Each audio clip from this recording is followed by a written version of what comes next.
Graph தியரியில walk அப்படின்னா என்னன்னு தான் பார்க்க போறோம். Walk is a sequence of vertices and edges. வாக்குக்கு ஒரு ஃபார்மேட் இருக்கு. என்னன்னா இ dot B dot P1 E1 அப்படின்னு சொல்லிட்டு அது எல்லாத்தையும் ஒரு வேர்டெக்ஸ் ஒரு எட்ஜ் ஒரு வேர்டெக்ஸ் ஒரு எட்ஜ் அப்படின்ற மாதிரி ஒரு ஃபார்மேட்ல நம்ம லைனே எழுதிட்டு வரோம். இதுல என்னன்னா எட்ஜஸ் அண்ட் வேர்டிசஸ் ரெண்டுமே வந்து எத்தனை வாட்டி வேணா ரிப்பீட் ஆகும். அதுக்கு வந்து ஒரு வாட்டி தான் விசிட் ஆகணுன்ற கண்டிஷன்லாம் இதுல கிடையாது. அது மட்டும் இல்லாம இன்கேஸ் ஏதாவது ஒரு வேர்டிசஸ் ஆகட்டும் இல்ல எட்ஜஸ் ஆகட்டும் விசிட் பண்ணாம கூட நம்ம விடலாம். ஓகேயா?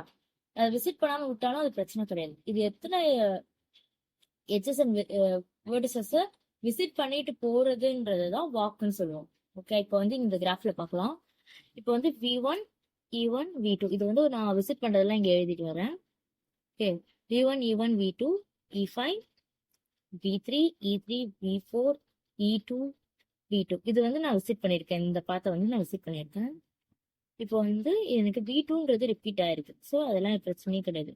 வெர்டெக்ஸஸ் எட்ஜஸ் ரிப்பீட் ஆகலாம். ஓகே, இப்போ ஸ்டார்டிங் வெர்டெக்ஸ் இது இப்போ V1 தானே இங்க ஸ்டார்டிங் வெர்டெக்ஸ். அதை வந்து என்ன சொல்லுவாங்கன்னா origin vertex or initial vertex அப்படின்னு சொல்லலாம்.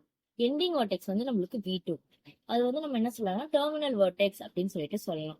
இதுல ஒரு கண்டிஷன் என்னன்னா starting and ending must be வெர்டெக்ஸா தான் இருக்கும். இதுல மட்டும் இல்ல, மோஸ்டா எல்லா இதுலயும் வந்து starting and ending must be வெர்டெக்ஸா தான் இருக்கும். இது பேர் தான் வாக் அப்படின்னு சொல்லுவோம். See you on next video. Bye.